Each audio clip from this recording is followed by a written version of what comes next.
matagang taman. Kalaay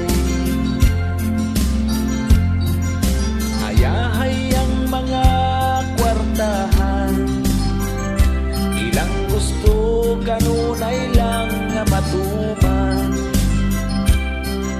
Kinabuhing pobre ay okay lang, bisag mabulit pa sa mga utang. Kalaay